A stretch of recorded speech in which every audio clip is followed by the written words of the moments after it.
നടിയെ ആക്രമിച്ച കേസിലെ വിവാദങ്ങൾക്കിടെ എറണാകുളത്തെ ക്ഷേത്രത്തിലെ പരിപാടിയിൽ നിന്ന് നടൻ ദിലീപ് പിന്മാറി. എറണാകുളത്ത് ക്ഷേത്രത്തിലെ ഉത്സവത്തോടനുബന്ധിച്ചുള്ള കൂപ്പൺ വിതരണ ഉദ്ഘാടനത്തിൽ നിന്നാണ് ദിലീപ് പിന്മാറിയത്. ഇതിനിടെ ദിലീപ് ശബരിമല സന്നിധാനത്ത് ദർശനം നടത്തി. എറണാകുളത്തപ്പൻ ക്ഷേത്രത്തിൽ ജനുവരിയിൽ നടക്കുന്ന ഉത്സവത്തിന്റെ സംഭാവന കൂപ്പൺ വിതരണ ഉദ്ഘാടനത്തിനായിരുന്നു നടൻ ദിലീപിന് ക്ഷണം. നാളെ വൈകിട്ട് 6:30-ക്കാണ് പരിപാടി നിശ്ചയിച്ചത്. പരിപാടിയുടെ പോസ്റ്ററടക്കം സമൂഹ മാധ്യമങ്ങളിൽ പ്രചരിച്ചതോടെ പ്രതിഷേധം ഉയർന്നു. പ്രശ്നം രമ്യമായി പരിഹരിക്കാൻ കൊച്ചിൻ ദേവസ്വം ബോർഡും നിർദ്ദേശിച്ചു.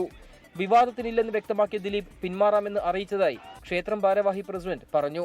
പിന്നീടാണ് ഈ സോഷ്യൽ മീഡിയയിൽ പുള്ളിനെ അനുകൂലിക്കുന്നവരും പ്രതികൂലിക്കുന്നവരുമുള്ള വാക്കുതർക്കങ്ങൾ ഉണ്ടാകുന്നത്. അപ്പോൾ പുള്ളി തന്നെ സ്വയം മാറിയായിരുന്നു. ദേവസ്വം ബോർഡ് വിളിച്ചു പറഞ്ഞു ഭക്തജനങ്ങൾക്ക് യാതൊരു വിധത്തിലുള്ള ബുദ്ധിമുട്ടുണ്ടാകാതെ നോക്കണം. അതുകൊണ്ടായിരിക്കാം പുള്ളി പറഞ്ഞു ഞാനൊരു വിവാദങ്ങളിലേക്കില്ല തൽക്കാലം, എന്നെ അതിൽ നിന്ന് ഒഴിവാക്കണം എന്ന് പുള്ളി പറഞ്ഞു. ദിലീപ് പിന്മാറിയതോടെ ചൊവ്വാഴ്ച നിശ്ചയിച്ച പരിപാടി ബുധനാഴ്ചത്തേക്ക് മാറ്റി. ക്ഷേത്രതന്ത്രിയാകും ഉദ്ഘാടനം ചെയ്യുക. കോടതി വിധിക്കു പിന്നാലെ ദിലീപ് ക്ഷേത്രത്തിലെത്തി ദർശനം നടത്തിയിരുന്നു. കോടതി കുറ്റവിമുക്തനാക്കിയതിനു പിന്നാലെ ദിലീപ് ശബരിമലയിൽ ദർശനം നടത്തി.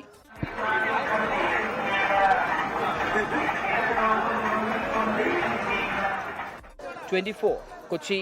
ലോകത്തെവിടെയായാലും ഏത് സമയത്തും 24 വാർത്തകളും ഓഗ്മെന്റഡ് റിയാലിറ്റി പാക്കേജുകളും എക്സ്പ്ലെയിനറുകളും വിശദമായി കാണാൻ ഞങ്ങളുടെ യൂട്യൂബ് ചാനൽ നിങ്ങൾക്ക് സബ്സ്ക്രൈബ് ചെയ്യാം.